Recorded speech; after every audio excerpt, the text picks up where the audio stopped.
Aviso. Esta historia contiene escenas de violencia y tensión psicológica. Si eres sensible a estos temas, ten cuidado. Pensaron que la cabaña sería un punto de encuentro con lo que se había ido perdiendo entre ellos. Risas que quedaban relegadas a mensajes de texto, promesas de futuro que siempre quedaban para el lunes. La carretera hacia el bosque se angostó como una lengua, y al llegar la madera se inclinó a su alrededor. Techos bajos, ventanas que miraban árboles y una chimenea que parecía un corazón en reposo. John aparcó el coche con el motor aún caliente. Rebecca bajó despacio y por un segundo la dureza de la ciudad se desprendió de su abrigo. La luz del atardecer atravesaba las nubes y hacía brillar la savia de los pinos. Era el escenario perfecto para recomponer algo que ellos mismos no sabían cómo nombrar. Dentro, la cabaña tenía una intimidad trabajada, una mesa de madera con marcas de copas viejas, una estufa de hierro y una pila de leña que olía a lluvia seca. John abrió una botella de vino que habían llevado sin mucho plan. Rebecca puso una lista de canciones íntimas en el teléfono y por un rato fueron otra vez dos personas cómodas en la misma habitación. Hicieron la cena juntos. Rebecca cortó cebolla y John la miró con esa mezcla de ternura y culpa que ya les era familiar. Rieron de un recuerdo de juventud. Se pelearon por una broma que no cayó bien y luego, casi sin darse cuenta, el silencio volvió como una ola. La cabaña, en esas primeras horas, fue un refugio. El viento fuera golpeaba los cristales con voz de vieja, las ardillas corrían por el tejado y ellos se replegaron sobre los bordes de su relación, buscando calor. John contaba planes, una mudanza posible, una ciudad menos cara, un arreglo al coche. Rebecca sonreía, pero no abría del todo la mano. Había algo en ella que parecía mirar la cabaña desde el interior, como si adivinara formas bajo la madera. No lo dijo. Los silencios entre las respuestas eran pequeños cliffhangers. ¿Estás bien? Sí, y a veces no, sin palabras. Al día siguiente, la falsa tranquilidad empezó a fallar en detalles que parecían inocuos. Una mesa colocada ligeramente fuera de lugar, un cuadro con una inclinación imperceptible, la lluvia que golpeaba a ráfagas y dejaba un olor metálico en el aire. Cuando Rebecca fue a la puerta por leña, la encontró entreabierta. No era el viento. La cerradura no tenía marcas. John revisó los cerrojos con el ceño fruncido, pero nada faltaba. Dejaron pasar la tarde como se deja pasar una corriente. Intentaron no pensar, cocinaron galletas medio quemadas y se dijeron que quizás alguien más tenía acceso a la casa, que tal vez era el dueño que venía de vez en cuando a limpiar. ¿Quieres que hable con la vecina?, ofreció John. Rebecca negó lento. Había algo en lo que no quería involucrar a nadie. Era como si la cabaña pedía su intimidad a cambio de mostrar su verdad. La vecina existía en realidad. Una mujer de mediana edad que cuidaba animales y que se había presentado desde la carretera después del mediodía con una bolsa de pan. Tenía un perro llamado Piglet, pequeño y ruidoso. La mujer se llamaba Marta, y su voz cargaba el acento del valle. Llegó con una sonrisa profesional que no alcanzó los ojos. Habló de la lluvia, de la camioneta averiada que había dejado en la cuneta, de los cambios en el pueblo. Luego, con la naturalidad de quien conoce bien su entorno, dijo: «A veces viene alguien a revisar los terrenos. No es malo si lo ven, es formal, se ocupa de las viejas casas». John asintió, ligero, y Rebecca observó la forma en que Marta miró la cabaña, como si contuviera una historia vieja. Esa tarde, el hombre que Marta había insinuado apareció en el camino como saliendo de la misma madera. Era alto, de hombros anchos, con manos grandes que parecían haber triturado raíces. Llevaba botas embarradas y un chaleco con manchas de trabajo. Su rostro no era hostil. Al contrario, era una mezcla de cortesía y algo que se adhería a la piel como una mosca. Demasiada atención a lo que no le correspondía. «Buenas», dijo. «Soy el cuidador», añadió, porque en su expresión había la necesidad de nombrarse. John murmuró su nombre, la respuesta ensayada de quien se encuentra con quien cuida las cosas. Rebecca notó una forma sutil en la voz del hombre. No era rústica ni amable, era formal hasta el límite de la alerta. El extraño se quedó más tiempo del que una visita casual justificaría. Recorrió la casa con ojos que no pasaban por las cosas, sino por lo que había en ellas. Fotos, marcas de manos, una cajita con cartas. Se detuvo frente a la chimenea, palpó la piedra con dedos que parecían conocer las temperaturas. Habló de cómo mantenía la propiedad, de árboles que necesitaban ser podados, de un camino que a veces se cerraba. No trató de ser invisible. Al contrario, dejó su presencia como quien deja una huella deliberada. Esa noche, después de que el cuidador se fue en silencio, dejó sobre la mesa un sobre blanco. No había firma. Dentro, unas cartas dobladas con caligrafía que prometía más que palabras. Un juego, un cuchicheo de azar. John las encontró. Las sostuvo con la punta de los dedos, sintiendo el peso de algo que todavía no entendía. Rebecca sintió su estómago moverse con la sensación de que habían recibido sin buscarlas las reglas de otra persona. Antes de continuar, una pregunta. Si te encontraras frente a un sobre dejado por alguien desconocido, con la posibilidad de que dentro haya una broma o una amenaza, ¿lo abrirías? Dímelo en los comentarios. Cuéntame qué decidirías. Al día siguiente el aire se volvió más denso. El teléfono no tenía señal estable. La radio local acabado devoraba estática. Cada paso fuera de la cabaña sonaba más grande que en la ciudad. El suelo crujía con memoria. Rebecca intentó recordar por qué habían querido ese aislamiento, y la respuesta le llegó como un eco, porque en la ciudad estaban perdiendo el contacto con la posibilidad de arreglar lo irreparable. John creía que apartándose del ruido podrían reencontrar la atención. Quizás lo conseguían, pero no a la manera que ambos esperaban. La primera pequeña agresión del lugar fue un gesto trivial. En la mañana John encontró el cuadro que había colgado sobre la chimenea al revés. No había huellas visibles, nada forzado, solo el cuadro inclinado, como si la casa misma hubiera querido señalar. Rebecca sugirió que quizás un animal, una vibración. John no estuvo seguro. Su mirada se endureció en la dirección del camino. La segunda agresión fue menos explicable. Por la tarde alguien movió una silla hacia el interior sin que hubiera marca de botas. Una de las ventanas se encontró abierta y con la cortina prendida por el viento, aunque a la hora anterior la habían cerrado.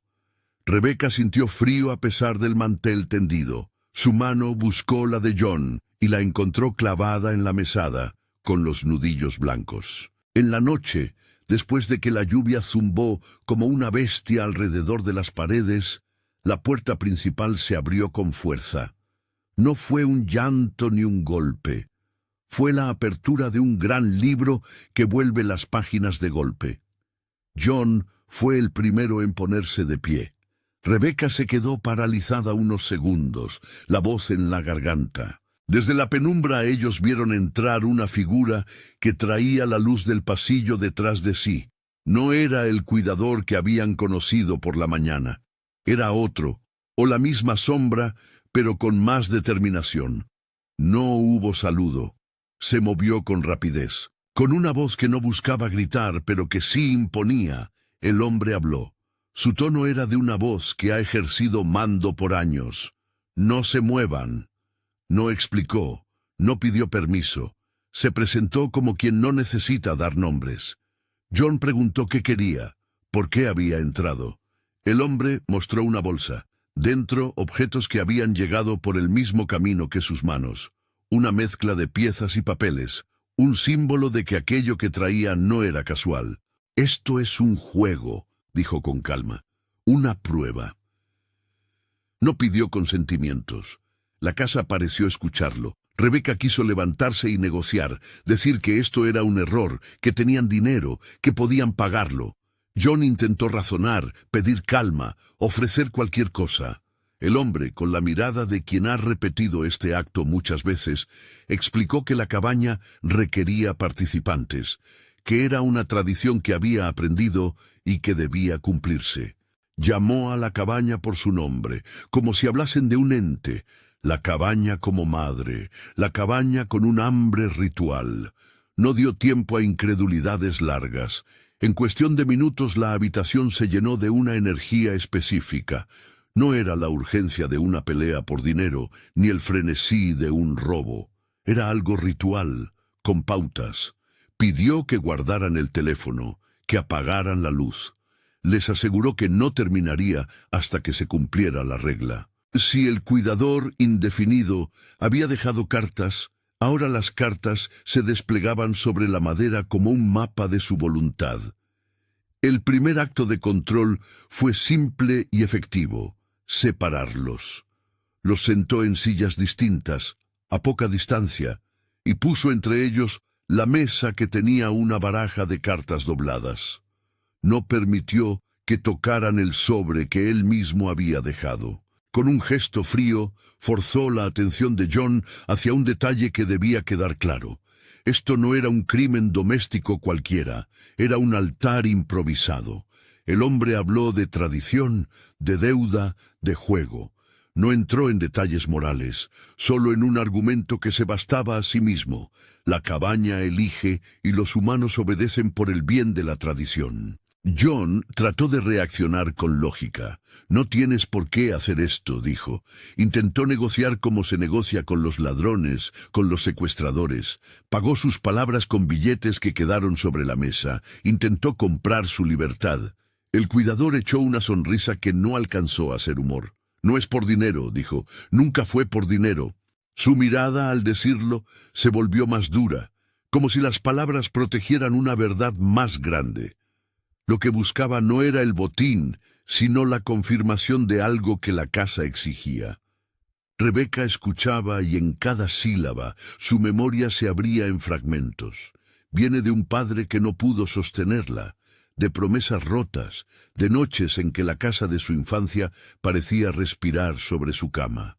Allí, en esa cabaña que ahora parecía haber heredado símbolos de otro tiempo, su historia personal se mezclaba con la imposición del desconocido. Su voz, cuando llegaba, era más pequeña que la de John, pero contenía otra fuerza.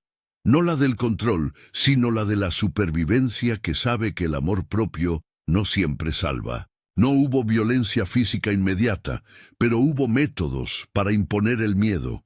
El cuidador dejó claro que el juego requería decisiones.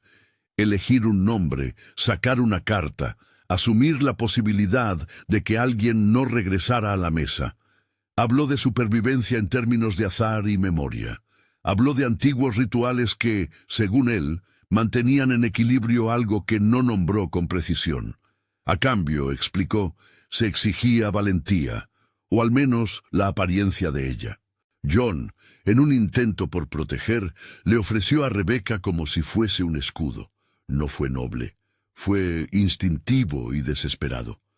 «Toma todo lo que quieras», dijo, intentando negociar la herida más fácil. El cuidador soltó una risa breve, cruel y sin satisfacción. «No se trata de lo que das», dijo, «se trata de lo que eliges enfrentar». Y entonces sacó un objeto que, aunque el guión condena la descripción técnica de armas, era un instrumento de capacidad letal. No describiré cómo funciona. Basta decir que su sola presencia era suficiente para que el tiempo se comprimiera. Todo el ritual estuvo cargado de una teatralidad que convertía a la cabaña en una especie de confesionario. El cuidador obligó a la pareja a comunicarse de forma escrupulosa. Cada respuesta era un paso dentro de un laberinto. John trató de mantener la compostura. Rebeca se deslizó entre el recuerdo y la nueva amenaza. Hubo momentos en los que el hombre habló de nombres que resonaban en la madera, personas que pasaron por allí, que la cabaña había elegido. Mostró fotografías antiguas con fechas, sin querer indagar demasiado en su, aparentemente, larga historia. No pidió que confesasen crímenes, pidió que participaran en un acto que solo el ritual podría librar. El juego comenzó con decisiones minuciosas, no ceremonias grandilocuentes, sino pequeñas elecciones que desgastaban la mente. «El azar», dijo el cuidador, «¿no es acaso otra manera de llamarnos a la verdad?» Les ofreció una baraja, una copa, un trozo de papel. Cada uno tuvo que escoger como quien escoge un camino sin mapa. La paranoia se instaló en la habitación. Era una apuesta por la vida, por la dignidad, por la resistencia. O quizás la pregunta más mortal: ¿qué significa demostrar valor cuando tus actos pueden costar la vida de la persona que amas? En uno de los vasos de la mesa, Rebeca encontró una foto doblada de sí misma, tomada, aparentemente, ese mismo día cuando ella se inclinaba a recoger leña. Era reciente, íntima. Para ella fue una herida que sangró en silencio. Alguien la había observado. Había sabido de sus gestos. John vio la foto y su mirada se volvió de hierro. No buscó explicaciones. Sus manos temblaban por dentro y por fuera. Hubo una parte del juego que consistió en forzar a cada uno a confrontar recuerdos. El cuidador utilizó la baraja para dictar secuencias, sacar una carta y revelar una memoria. Hablar de una elección crucial de la vida. El trato tenía la apariencia de un experimento social cruel, pero con ritual. Los recuerdos salieron como esquirlas. El primer beso de John con Rebeca bajo una lluvia de verano, la pérdida de un empleo que los dejó sin ahorro, un aborto que nunca fue discutido hasta esa noche. Cada confesión abría una herida que el cuidador miraba con curiosidad profesional.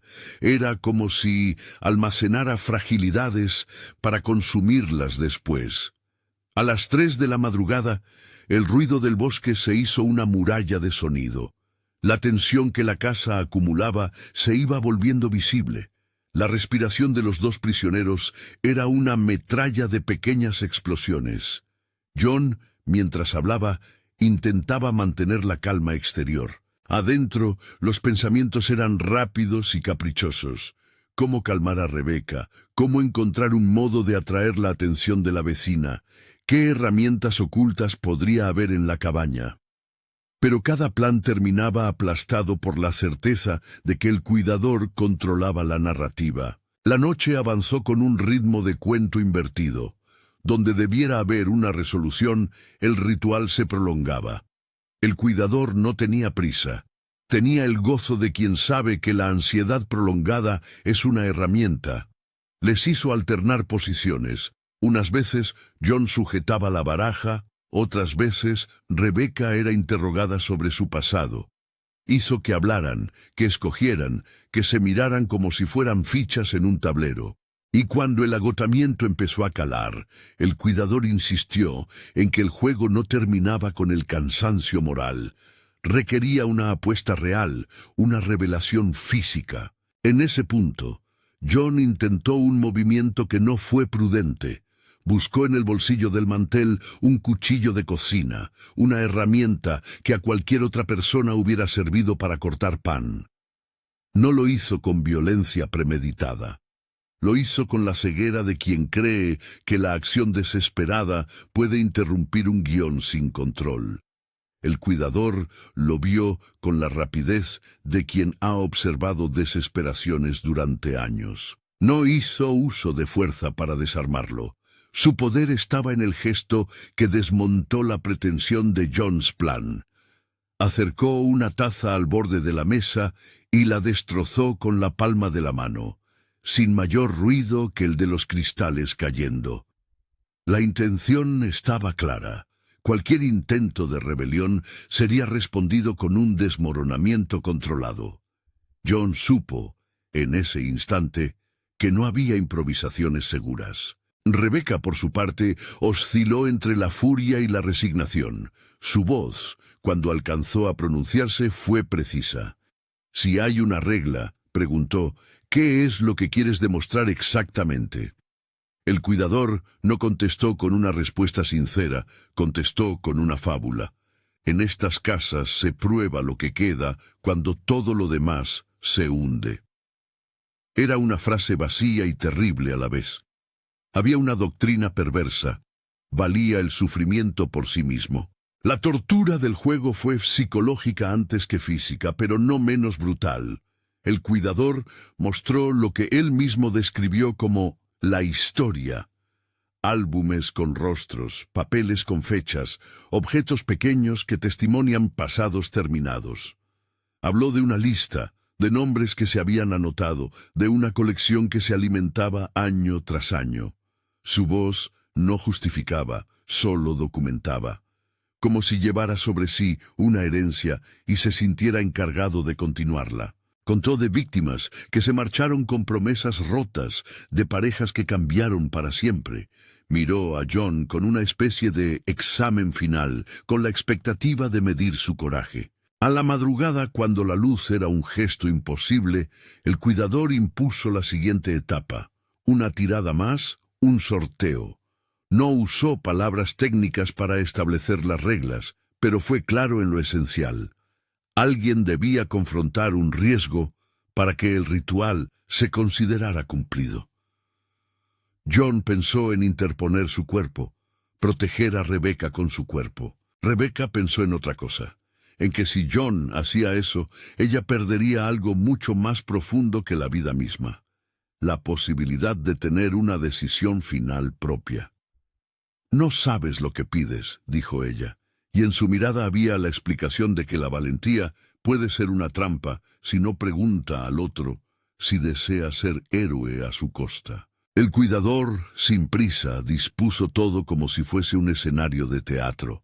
Las cartas fueron volteadas, los papeles desdoblados. El sorteo se acercó a la tensión de una rueda que gira, pero no hubo ruido mecánico, hubo tensiones humanas. John miró a Rebeca, buscando una señal que fuera más allá del consentimiento impuesto. Ella le devolvió una imagen. Miedo emparejado con una determinación que no permitía más engaños. Era momento de decidir. John tomó una carta. Su pulso era un tambor militar. Sabía que lo que venía podía costar caro, que la historia de la cabaña se alimentaba precisamente de los que creen en cierto tipo de sacrificio. No importaba que hubiera ley o que la sociedad fuera capaz de sancionar, estaban allí en la madera, donde las reglas eran otras. Sostuvo la carta con fuerza. Rebeca observaba cada músculo de su cara, cada respiración. El cuidador, quieto, observó cómo aquel hombre que había llegado con promesas de rescate ahora debía actuar como prisionero de su propio valor. El sorteo dictó quién debía tomar la decisión final. Cuando la elección recayó en Rebeca, algo en John se rompió y a la vez se desplegó. Quería gritar para impedirlo, pero sabía que la violencia de su voz no bastaría. Rebeca tomó el objeto que el cuidador puso entre sus manos. No describiré el objeto en detalle. Mencionaré simplemente que su presencia alteró el aire como si un trueno hubiera bajado de los árboles. Ella lo sostuvo por un segundo que fue eterno, con la fuerza de quien atraviesa un frío que no se admite. Sus dedos temblaban. El cuidador la miraba con la satisfacción de quien ha conseguido que la víctima actúe según su librillo. «Decide», dijo. «Toma tu decisión». Y en ese momento, mientras la respiración de todos se afinaba a un compás único, alguien allí se dio cuenta de otra cosa. La cabaña no era solo un lugar donde ocurrían actos. Era un receptor de historias que la gente del pueblo alimentaba con complicidad silenciosa. La presencia de fotografías y nombres no era un testimonio de un lunático aislado. Daba la impresión de una red que, por omisión o por designio, permitía que esos rituales continuaran. La luz que se filtraba por las ventanas ya no era solo la del amanecer, sino la de ojos que miraban sin intervenir. Rebeca apretó los dientes. John cerró los ojos por un instante, no para orar, sino para visualizar instantes posibles de resistencia. Entre tantas opciones, una sola parecía real, la posibilidad de que la comunidad supiera y se quedara callada. John pensó en Marta, en su sonrisa ensayada, en la falta de preguntas incisivas. Pensó en el cuidador que se presentaba como un trabajador.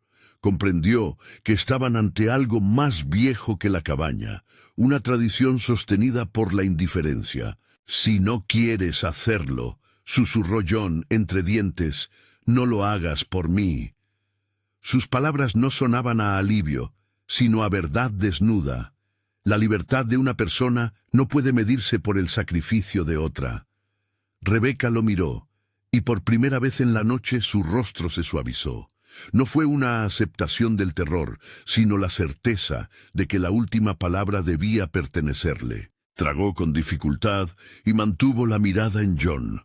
Entre ellos, por un instante, hubo una decisión compartida que no dependía del cuidador. El hombre que había impuesto el juego se irguió, como quien está a punto de presenciar algo que alimentará su historia. Esperó. John contuvo aliento, respiró, trató de prepararse para cualquier desenlace. Rebeca apretó el objeto con manos que aullaban de frío. Todo pareció comprimirse en una sola línea entre presente y futuro, las paredes, la mesa, la noche, el destino. Y entonces, justo cuando la tensión alcanzaba la densidad de un vidrio a punto de quebrarse, algo se oyó en la lejanía. Un motor. Lejos, en la carretera que llevaba al pueblo, un coche se acercaba. No se percibió como salvación automática. En historias como estas, la ayuda suele llegar en forma de ruido que complica la escena. El cuidador frunció el ceño y por primera vez desde que había entrado, mostró impaciencia. No era alguien que renunciara a su ritual por la posibilidad de ser interrumpido. Era alguien que temía que los espectadores cambiasen el final. Los pasos que marcaron la irrupción del sonido en la noche fueron suficientes para alterar el ritmo del ritual. El cuidador se levantó, miró hacia la ventana, calculó la distancia y por una fracción de segundo la conciencia de su propia vulnerabilidad asomó en su cara. John no sabía si esa fisura sería su salvación. Rebeca tampoco. Ambos miraron la puerta en decisión, la opción de gritar, de intentar aprovechar el sonido para crear desorden, de hacer algo que no se pensó antes. Cualquier plan tenía una probabilidad por la que valía la pena arriesgarse. Cuando la puerta de la cabaña fue forzada desde fuera, la figura se recortó en la luz. La sombra de alguien que no era el cuidador estuvo en el umbral. No hubo palabras legibles al principio, hubo movimiento, el roce de una chaqueta, una voz que pedía calma. Marta, supuestamente la vecina, apareció con el perro Piglet pegado a su falda. Traía consigo un grupo de personas que no esperaban ser espectadores pasivos.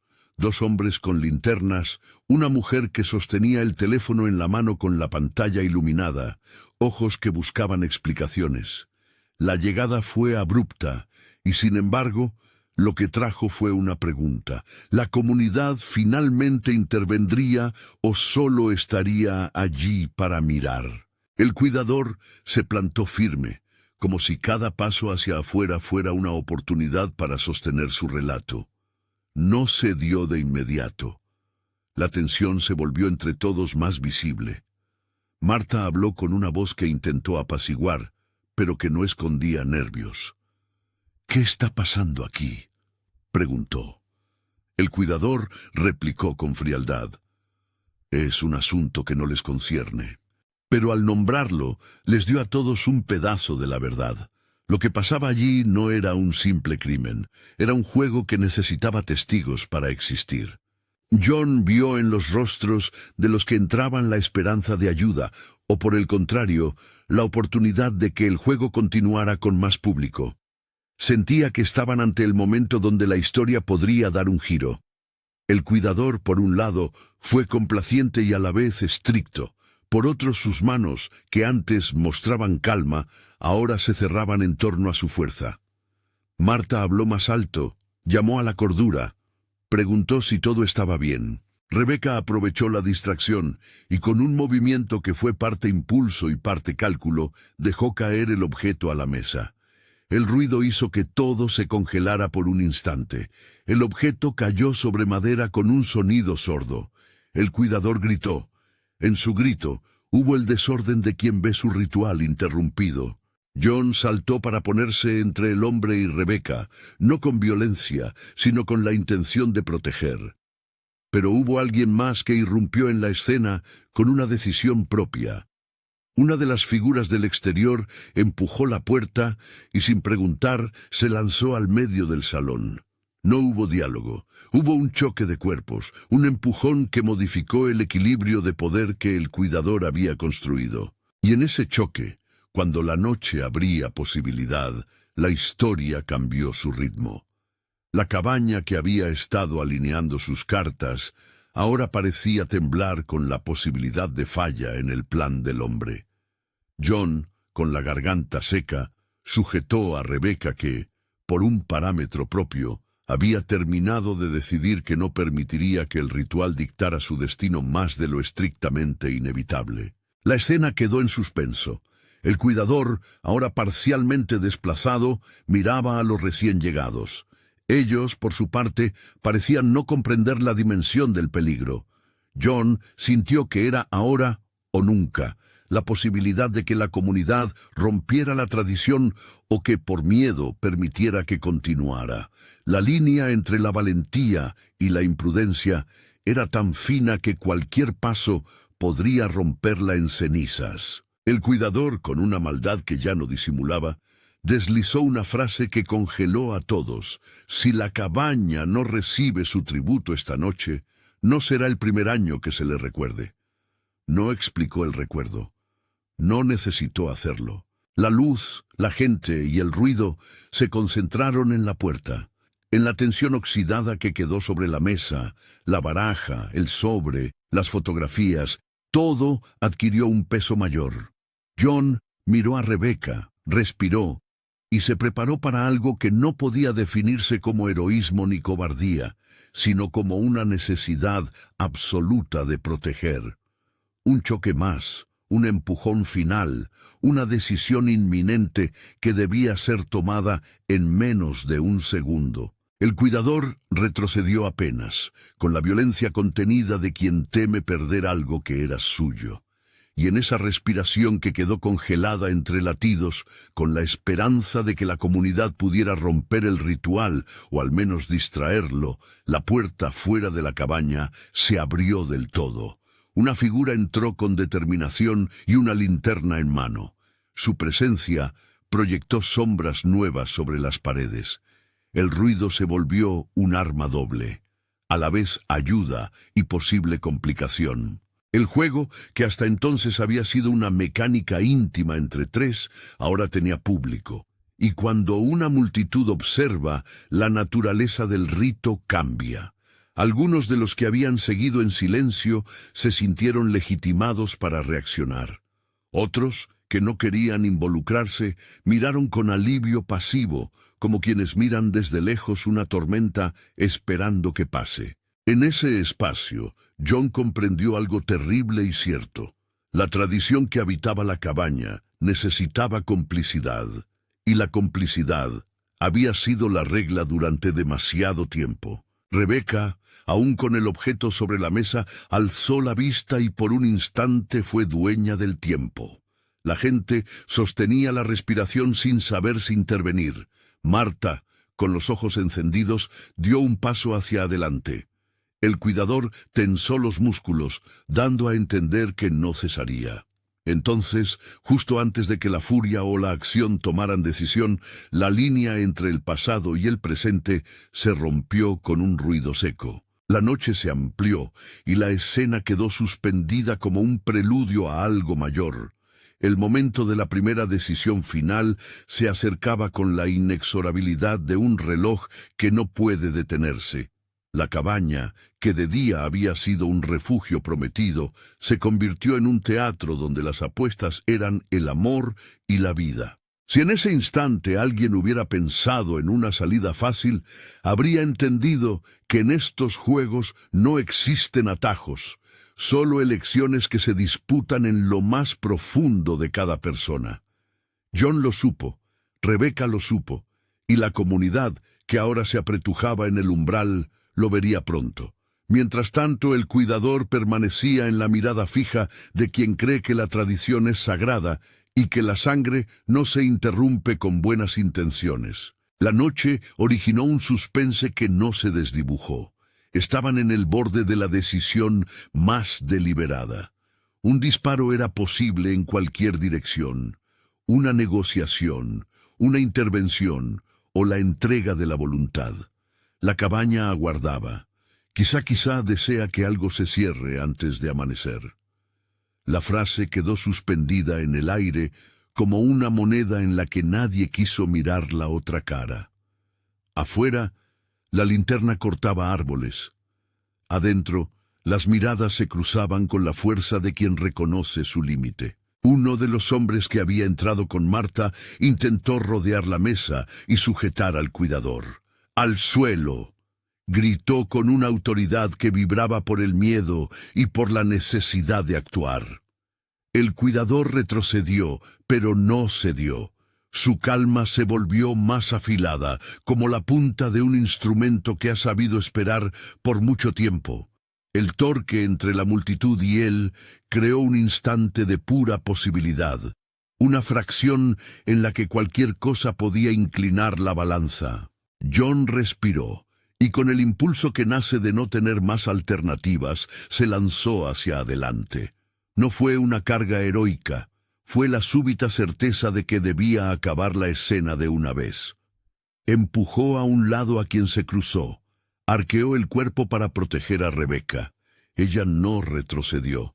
Había entrado en una especie de calma limpia, una aceptación práctica de que si aquello terminaba, prefería que fuese por su propia voz y no por la voluntad de otros. El cuidador se movió como una sombra entrenada.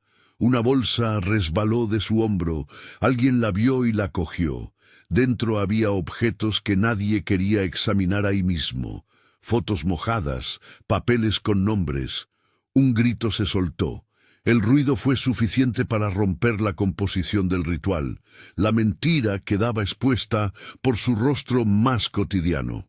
El hombre era apenas un hombre con certezas alimentadas por historias. No voy a narrar con detalle el instrumento con que se intentó sostener la noche. Solo diré que en la lucha hubo un apañado de movimientos, un forcejeo, un estrépito seco. Un disparo rompió el aire. Fue breve, fue brutal en su sencillez. No fue un crescendo, fue un golpe seco que dejó a todos con el sonido pegado en la boca. Alguien cayó. Nadie supo al principio si la caída fue del cuidador, de uno de los que irrumpieron, o de un tercero que solo pasaba por la carretera. El eco del disparo se multiplicó entre los árboles y tardó en irse. En ese segundo, el tiempo se fracturó. John sintió el olor a pólvora aunque no podía nombrarla. Sintió el tambor de su propio corazón golpeando el idioma del miedo. Rebecca gritó con una violencia que no buscaba drama, sino que ejercía fuerza. Su voz fue una cuerda que ató a todos a la realidad. La gente de afuera se dispersó en un corrillo de efectos, unos protegiendo a los heridos, otros sujetando al cuidador que, sorprendido, había perdido la compostura. En un movimiento que fue a la vez humilde y terrible, Marta se lanzó hacia quien yacía y comprobó con manos que temblaban que la herida tenía una dimensión que el silencio no podía resolver. No hubo detalles clínicos, ni descripciones que sirvan a quienes buscan emular tragedias. Hubo dolor, hubo pánico. Algunos llamaron al teléfono con manos que casi no acertaban a marcar. La radio vieja en la mochila del cuidador sonó de repente con la estática que, hasta entonces, había parecido un telón. Fuera de la cabaña, en el camino, los faros de más vehículos se acercaban como testigos. Algunos vecinos se plantaban firmes, otros miraban con la lengua pegada a la garganta, sabiendo que a menudo intervenir significa arriesgar más. Cuando la calma relativa llegó, fue una calma hecha de respiraciones descompuestas y de pasos lentos. El cuidador estaba inmovilizado, atado con cuerdas improvisadas por manos que ya no tenían la misma firmeza. Marta miró a Rebeca y luego a John, con una expresión que mezclaba culpa y resolución. «Debimos haber venido antes», dijo en voz baja. No era una petición, era un reproche que mordía. El herido fue trasladado fuera, en la penumbra.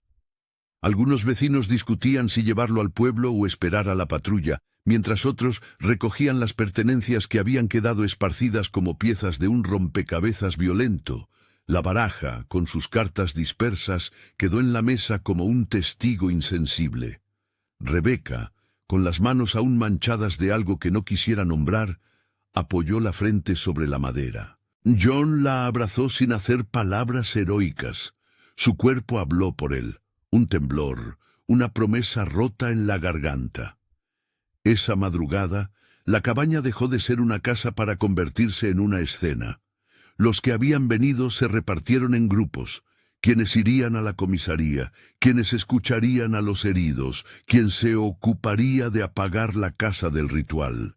Mateo, un hombre alto con manos de carpintero, recogió las fotos que el cuidador había dejado sobre la mesa y las sostuvo sin mucho interés. «No podemos hacer como si no supiéramos», murmuró. Marta asintió, pero su mirada buscó entre los presentes el alivio de una palabra que fuera capaz de limpiar la culpa. No hubo grandes palabras de justicia esa noche. Hubo llamadas, explicaciones a medias, pactos silenciosos de no mirar demasiado abajo. El pueblo, que se había mostrado dispuesto a irrumpir, ahora enfrentaba la que quizá era su propia omisión. Años de miradas que pasaron por la cabaña sin detenerse. Nadie podía decidir por todos. Algunos prometieron contarlo todo, otros se encogieron y se dijeron que el recuerdo sería suficiente. A la mañana siguiente, la cabaña apareció con una quietud que dolía. La chimenea no ardía, la leña intacta, la barra de la cocina con tazas aún calientes. Los perros del lugar aullaron. Rebeca y John, sentados juntos en el porche, no hablaban mucho. El silencio entre ellos no era el que los había llevado hasta allí. Era uno más profundo, que ya no pretendía salvar nada con palabras. Ella se frotó el brazo, comprobando la sensación de la piel, como quien busca confirmar que sigue ahí. Él miró el camino que se adentraba al bosque y entendió que volver al mundo sería más difícil que llegar. La noticia corrió por el pueblo como una hiedra. Algunos se reunieron en la tienda, en la iglesia, en la plaza. Se habló de el cuidado que había albergado la cabaña. Se habló de familias que habían perdido nietos. Se habló de rituales que se repetían con la tranquilidad de un mito. Y en medio de todo, se buscaron culpables y excusas. Las conversaciones eran mapas del miedo. Se tocaban en las orillas y evitaban las profundidades. Para Rebeca, lo más difícil no fue la violencia física, fue descubrir que su tridimensionalidad había sido mirada, evaluada y catalogada por ojos que consideraron su vida parte de una prueba. La intimidad, esa que habían intentado reascender entre ella y John, había sido convertida en objeto. Su rabia fue silenciosa al principio y luego, con la demora de quien entiende que la palabra puede ser un arma, empezó a nombrar verdades. «No vine para que alguien me dijera que soy valor», dijo una tarde a John, mientras barría los restos de la noche. «Vine para encontrarte, para no tener que justificar mi miedo». Él la escuchó sin ofrecer teorías de reparación. Su humildad era una moneda de cambio que le costaba. El cuidador quedó en manos de la justicia local por unas horas y luego fue llevado a un hospital. La herida que recibió no le arrancó el misterio.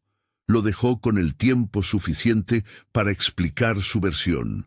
Tradiciones, deudas, nombres que no se pueden ignorar. Nadie tenía paciencia para todas las explicaciones. Algunos afirmaron que era un loco que había perdido la brújula. Otros, menos dispuestos a borrar el rastro, insistieron en que aquello hacía tiempo que estaba latente entre ellos. Los días siguientes trajeron entrevistas con la policía, declaraciones en la plaza pública y un intento de reparar lo que jamás podría volver a su lugar. La cabaña fue cerrada por orden municipal hasta nueva disposición. Las fotos y objetos se confiscaron como pruebas. Sin embargo, algo en la comunidad continuó siendo palpable. La sensación de que no solo un hombre había actuado, sino que una tradición había encontrado su lugar para germinar. Esto no era una conclusión forzada. Era la impresión que quedaba cuando la gente reconocía la suma de miradas que se hicieron a un lado.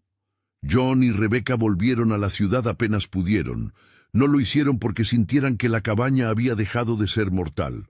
Volvieron porque sabían que la cabaña ya había cumplido con el trabajo para el que había sido elegida, marcar un punto de no retorno en sus vidas. En el coche, durante el viaje de regreso, el silencio se fue llenando de palabras cargadas más de sentido que de consuelo. Conversaron sobre denunciar a quienes, en el pueblo, habían mostrado crueldad o indiferencia. Hicieron planes prácticos: buscar terapia, cambiar números de teléfono, intentar recomponer. Pero las promesas, tan útiles en la distracción de la carretera, no alcanzaron a cubrir la profundidad del hueco. Pasaron semanas. Los noticieros locales dieron partes. Algunos vecinos contaron versiones que variaban como se cuentan los sueños. Un blog del pueblo publicó un artículo con un tono moralizante que pretendía cerrar el tema. La autora condenó la violencia y llamó a la responsabilidad colectiva. Al mismo tiempo, correos anónimos empezaron a llegar a la alcaldía. Cartas que hablaban de costumbres, de años atrás, de nombres que no se debían pronunciar. El fenómeno demostró ser más complejo que una sola mano maligna. Una noche, varios meses después, John y Rebecca recibieron una carta sin remitente. No era la misma que habían hallado en la mesa aquella primera tarde. Esta tenía un color más opaco, y al abrirla solo encontraron una foto. La cabaña desde la misma distancia que ellos la habían mirado la noche en que llegaron. Al reverso, una palabra escrita con pulso firme: no termine. No era una amenaza con la crudeza de las primeras.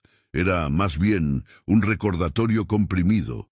La carta no tenía firma.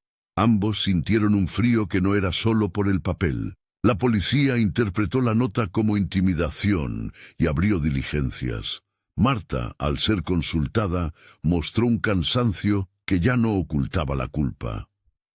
Cuando uno vive de la costumbre, a veces cree que la costumbre no hace daño, dijo en una entrevista con la mirada puesta en otra parte. Eso fue lo que nos pasó. Algunos vecinos se ofrecieron a cuidar de la cabaña ahora que el Estado había intervenido. Otros prefirieron no acercarse.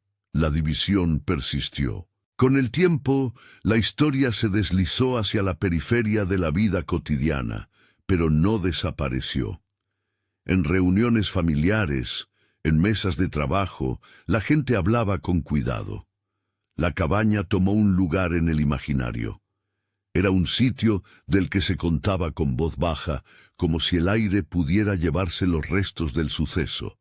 John y Rebecca, aunque juntos, ya no eran los mismos. Las conversaciones que tenían antes de partir al bosque sobre mudanzas y planes, ahora se alternaban con silencios que permitían al otro recordar sin imponer. Los gestos, antes ligeros, se volvieron herramientas de cuidado. La intimidad tuvo que reconstruirse en piezas pequeñas y lentas. Y sin embargo, la historia no concluyó con una lección limpia. Una noche, cuando la niebla bajaba de la sierra y los faroles parecían luciérnagas cansadas, Marta cerró la puerta de su casa y, sin pensar en mostrarlo, dejó un sobre debajo del felpudo de otra cabaña en el borde del pueblo. No era el tipo de acción que se explica con orgullo. Fue algo casi automático. Una herencia de lo que la gente hace cuando no sabe cómo desmantelar una tradición, sino que, a veces, la repite sin entender. El sobre fue recogido por una familia que al abrirlo encontró dentro una baraja con una carta marcada. La carta no decía nada explícito, solo mostraba una vieja fecha.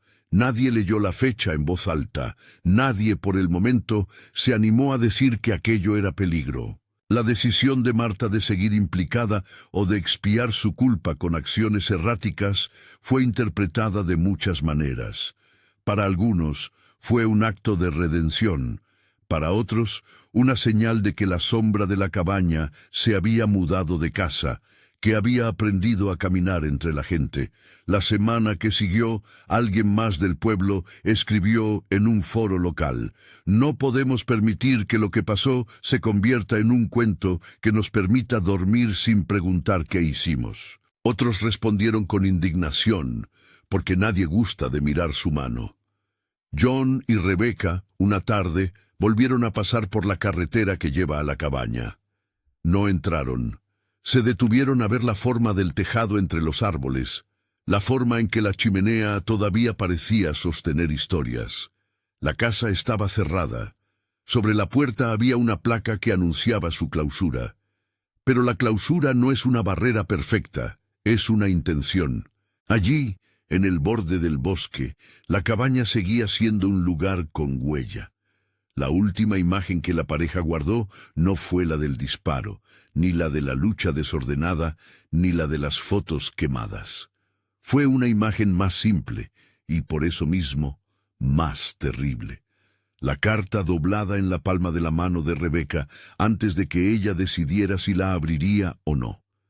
En aquel momento supo que la elección habría permanecido válida siempre, la de aceptar el miedo o la de nombrarlo. Eligió nombrarlo. La elección no borró la noche, solo la hizo real. Si la cabaña siguió siendo mortal, fue porque la muerte en la historia no fue solo la de un cuerpo. Fue también la muerte de la inocencia, de la confianza en que un grupo siempre hará lo correcto. La cabaña enseñó que la maldad no necesita una cara singular para existir.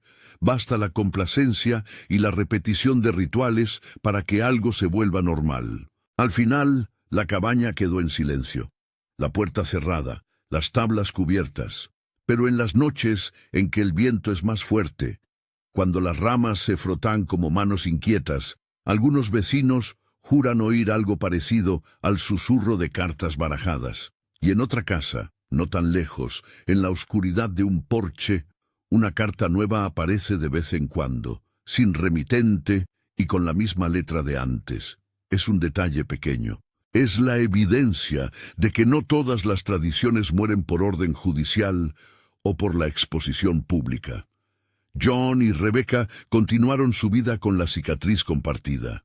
Aprendieron a hablar de lo ocurrido en términos que no buscaban consuelo fácil, sino reparación lenta. Buscaron ayuda, dijeron sus nombres en voz alta en reuniones, dejaron que otros supieran su experiencia para que tal vez, en un futuro, alguien más tuviera la valentía de actuar antes de que lo ceremonial se convirtiera en tragedia. No hubo un cierre absoluto.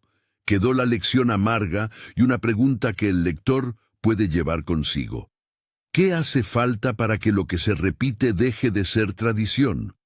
Se necesita un héroe, una intervención, o el simple coraje de ojos que se deciden a mirar. La cabaña mortal se quedó con algunas respuestas y con muchas más preguntas. La última escena que tenemos es una imagen que se queda clavada. La ventanilla de la cabaña, una rendija por la que entra la luz de la mañana y la sombra de alguien que desde lejos observa sin decidir. La sombra no habla, solo mira. Si esta historia te impactó, suscríbete y descubre más relatos de horror en el canal.